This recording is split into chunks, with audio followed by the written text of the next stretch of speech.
दोस्तों Jayaprakash power ventures limited ने अपना क्वार्टर टू का रिजल्ट डिक्लेयर कर दिया है। रिजल्ट के आंकड़ों से थोड़ी सी हमें मायूसी हुई है। ये इसलिए हुई है क्योंकि यहाँ पे क्वार्टर ऑन क्वार्टर बेसिस पे कंपनी के रिवेन्यू और सेल्स में कुछ कमी देखने को मिल रही है। लेकिन अगर हम ईयर ऑन ईयर बेसिस पे देखें तो सारे के सारे आंकड़े आपको तेज़ी से आगे बढ़ते हुए दिखाई देंगे। यानी आप चाहे सेल्स देख लो या फिर प्रॉफिट देख लो, दोनों में ही बढ़ोतरी है। लेकिन पिछले 2 क्वार्टर से अगर कंपेयर करोगे तो आपको इस बार आंकड़े थोड़े से नीचे जाते हुए दिखाई देंगे।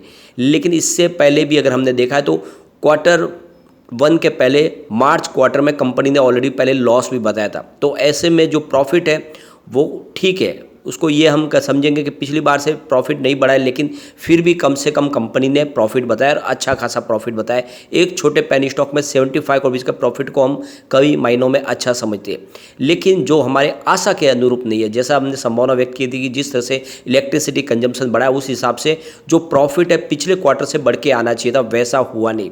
तो यहाँ पे क्या कमी रह गई है इस वीडियो के माध्यम से डिस्कस करेंगे और कंपनी की फाइनेंशियल सेहत को देखेंगे इस रिजल्ट के बाद में। एक बड़ी अपडेट और है जिसको डिस्कस करेंगे, जिससे आपको समझ में आएगा कि थर्मल पावर प्लांट में आने वाले समय में तेजी की संभावना बन सकती है। और ऐसे में जयप्रकाश पावर वेंचर्स लिमिटेड जो एक नया प्लान लेकर आगे चल रहे हैं, यानी पूरी तरह से डेट फ्री होने जा रहे हैं, अपने सीमेंट के बिजनेस को बेच के उसमें से जो पैसे मिलेंगे उससे अपने पुराने कर्ज को चुका देंगे और उसके बाद में नई शुरुआत करेंगे। और साथ में अगर आप देखें तो वो लगातार अपने कोल की डिमांड को पूरा करने के लिए कोल माइंस भी एक्वायर कर रहे हैं। इससे एक विजन समझ में आ रहा है कि कंपनी इस सेक्टर में तेज़ी से आगे बढ़ने वाली है और साथ में ग्रीन एनर्जी के लिए भी संभावना तलाशनी शुरू कर चुकी है। तो ऐसे में क्या हमें दाव लगाना चाहिए? तो सबसे पहले अगर आप फ्राइडे के कारोबार को देखें तो स्टॉक की क्लोजिंग 7.80 पर रही, जहाँ पे हमने 1.27% की गिरावट देखी। तो बाजार में थोड़ा सा दबाव था, निफ्टी एनर्जी में भी गिरावट थी, उस वजह से यहाँ पे हमने थोड़ी सी गिरावट जरूर देखी। अब यहाँ पे अगर आप देखें तो कंपनी ने जो अपना नेट प्रॉफिट बताया वो 75.42 करोड़ रुपीज़ का है, जबकि पिछली बार देखें तो 1.42 करोड़ रुपीज़ का लॉस था पिछले सेम क्वार्टर में। अब हम चलते हैं उन आंकड़ों की तरफ जो इस बार कंपनी ने पेश किए। तो यहाँ पे अगर देखें तो सबसे पहले कंपनी के सेल्स की अगर बात करें, सितंबर 2021 में कंपनी का टोटल सेल 902 करोड़ रुपीज़ के आसपास था, जो इस बार बढ़ के 1385 करोड़ रुपीज़ के आसपास पहुंचा। तो उस हिसाब से देखें तो सेल्स में अच्छी खासी बढ़ोतरी हुई है। लेकिन इसको हम क्वार्टर ऑन क्वार्टर बेसिस पे देखें तो आपको इसमें गिरावट होती हुई दिखाई देगी। पिछले क्वार्टर 1 में ये 1820 करोड़ रुपीज़ के आसपास था, तो उसमें आपको काफ़ी गिरावट दिखाई देगी। और अगर इसको हम मार्च क्वार्टर से भी अगर कंपेयर करें तो आपको यहाँ पर भी आपको आंकड़े गिरते हुए दिखाई देंगे। पिछले मार्च क्वार्टर में भी ये 1406 करोड़ रुपीज़ के आसपास था। तो क्वार्टर ऑन क्वार्टर बेसिस पे तो आपको यहाँ पे सेल्स गिरता हुआ दिखाई देगा, लेकिन ईयर ऑन ईयर बेसिस पे अच्छी खासी बढ़ोतरी है। कंपनी के खर्च की बात करें तो सितंबर पिछले 2021 में यह 684 करोड़ रुपीज़ के आसपास था, जो इस बार बढ़ के 1130 करोड़ रुपीज़ के आसपास पहुंचा। तो खर्च लगभग दोगुना हुआ है। लेकिन पिछले क्वार्टर से अगर कंपेयर करें तो इस बार खर्च में कमी है, उसके बावजूद भी हमें देखें तो प्रॉफिट गिरता हुआ दिखाई दे रहा है। ये एक तरह से थोड़ी सी हमारे लिए टेंशन क्रिएट करने वाली बात है, क्योंकि खर्च भी इनका इस बार कुछ कमी हुआ है। और खर्च इसलिए कम हुआ है क्योंकि ऑलरेडी अगर आप देखें तो सेल्स में भी कमी है, तो उस हिसाब से खर्च में कमी आई है।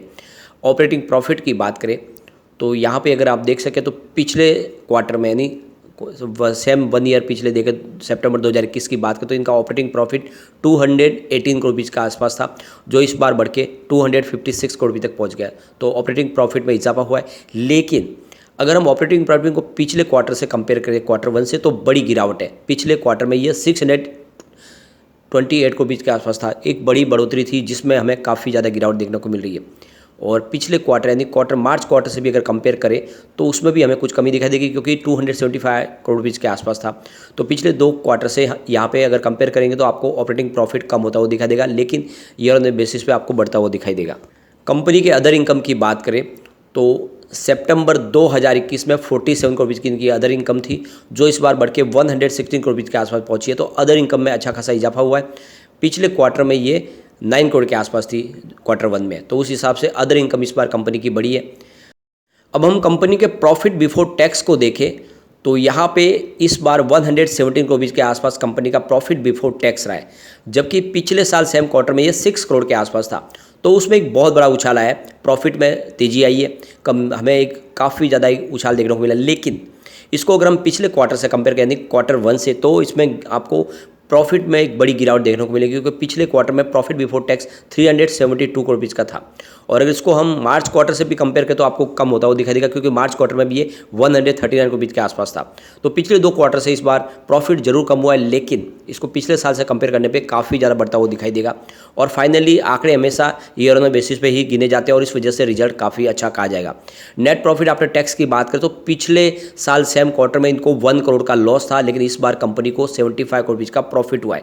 तो ये आंकड़ा ही मेन गिना जाएगा। पिछले साल इन्होंने 1 करोड़ का लॉस बताया था, इस बार 75 करोड़ रुपीज़ का प्रॉफिट बताया। लेकिन अगर इस आंकड़े को हम क्वार्टर ऑन क्वार्टर बेसिस पे देखें तो प्रॉफिट में बड़ी गिरावट दिखाई देगी, क्योंकि पिछले क्वार्टर में इनको 242 करोड़ रुपीज़ का बड़ा प्रॉफिट हुआ था। लेकिन अगर इसको फिर से हम मार्च क्वार्टर से कंपेयर करें तो कंपनी फिर से लॉस में आ गई, यानी 2 करोड़ का लॉस होता, क्योंकि ये ग्राफ आप देख सकते हो जून 2021 में जहाँ पे 4.34 करोड़ रुपीज़ का इनको प्रॉफिट हुआ था, सितंबर में प्रॉफिट कंपनी का फिर गिरा और कंपनी लॉस में आ गई 1.42 करोड़ रुपीज़ के। दिसंबर 2021 के क्वार्टर में कंपनी को 107 करोड़ रुपीज़ का बड़ा प्रॉफिट हुआ, लेकिन मार्च क्वार्टर में कंपनी फिर से 202.27 करोड़ रुपीज़ के लॉस में आ गई। और इस जून क्वार्टर में अगर देखें तो पिछले क्वार्टर में क्वार्टर 1 में 240 करोड़ रुपीज़ का बड़ा प्रॉफिट होता है, इस बार कंपनी को 75 करोड़ रुपीज़ का प्रॉफिट हुआ। तो ये ग्राफ से पता चलता है कि कंपनी हर समय एक जैसा ही रिजल्ट नहीं दिखाती, कभी कंपनी को प्रॉफिट होता है, कभी लॉस होता है। लेकिन इस बार यह है कि कंपनी को प्रॉफिट हुआ है, तो ओवरऑल रिजल्ट अच्छा है, क्योंकि कंपनी ने रेवेन्यू और प्रॉफिट दोनों ईयर ऑन बेसिस पे काफ़ी शानदार बताया। अब यहाँ पे इसकी लाइबिलिटीज़ को देखें अगर हम, तो मार्च 2021 में 16,994 करोड़ रुपीज़ की थी, जो मार्च 2022 में बढ़ के 17,347 करोड़ रुपये तक पहुँच गई, और इस बार सितंबर क्वार्टर में 17,495 करोड़ रुपये तक पहुँची। तो थोड़ी सी लाइबिलिटी इस बार भी बढ़ी है। अब यहाँ पे इसके पिछले 10 साल की परफॉर्मेंस देखें, सबसे बड़ी बात है कि सेल्स के आंकड़े अगर हम देखें तो 10 ईयर के हिसाब से 11% पॉजिटिव है, और यहाँ पे 5 ईयर के हिसाब से कोई भी अपडाउन नहीं है। 3 ईयर के हिसाब से 6% पॉजिटिव है, लेकिन इस TTM 60% पॉजिटिव है। तो सेल्स में तो काफ़ी सुधार है पिछले 10 साल के हिसाब से देखें तो। प्रॉफिट ग्रोथ की बात करें तो 10 ईयर के हिसाब से -12% है, 5 ईयर के हिसाब से 16% पॉजिटिव है, 3 ईयर के हिसाब से 31% पॉजिटिव है, लेकिन इस TTM 274% पॉजिटिव है।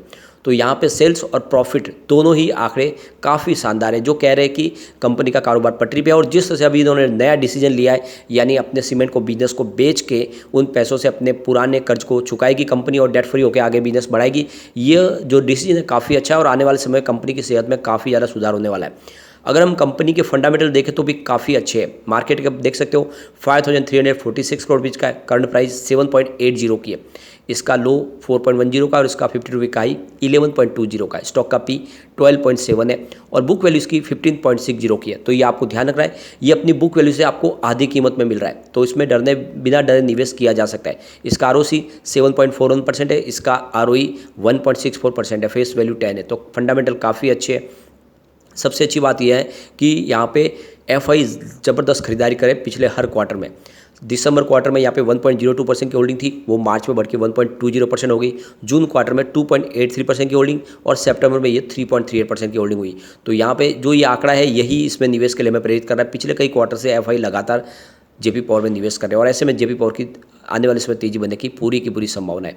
अब यहाँ पे DI की बात करें तो उनकी होल्डिंग थोड़ी सी आपको कम होती हुई दिखाई देगी, यानी 23.28% की जो होल्डिंग थी फिलहाल 22.18% की होल्डिंग है और प्रमोटर की होल्डिंग भी 24% के आसपास है, जो 3 क्वार्टर से बनी हुई है। इससे पहले प्रमोटर की होल्डिंग कम हुई थी क्योंकि उन्होंने अपने कुछ शेयर बेच के अपने कर्ज को चुकाया था, जो एक तरह से उनकी ईमानदार पहल थी। और अब कंपनी अपने बिजनेस को बेच के भी, सीमेंट का बिजनेस कम करके भी अपने डेट को कम करना चाहती है। जिस तरह से प्रमोटर ये कोशिश कर रही है काफ़ी काबिल तारीफ है। दूसरी तरफ अगर आप देखें तो ये जो एक रिपोर्ट जो निकल के आ रही है, कह रही है कि जिस तरह से इकोनॉमिक गतिविधियां पटरी पे आ चुकी है कोविड काल के बाद में, फिर से वही पहले वाला जो समय आ चुका है। ऐसे में इकोनॉमिक ग्रोथ को आगे बढ़ाने के लिए, इलेक्ट्रिसिटी कंजम्पशन जो बढ़ रहा है उसको पूरा करने के लिए जो जरिया है मुख्य, वो थर्मल पावर प्लांट का है। और आने वाले 3 से 4 साल तक थर्मल पावर प्लांट में और तेज़ी की संभावना बढ़ेगी, वहाँ पे कम नहीं होगा, क्योंकि अभी भी फिलहाल बैटरी के लिए स्टोरेज की समस्या है। ऐसे में आप देखें तो लॉन्ग टर्म का नजरिया लेके आपको JP पावर में निवेश कर लेना चाहिए।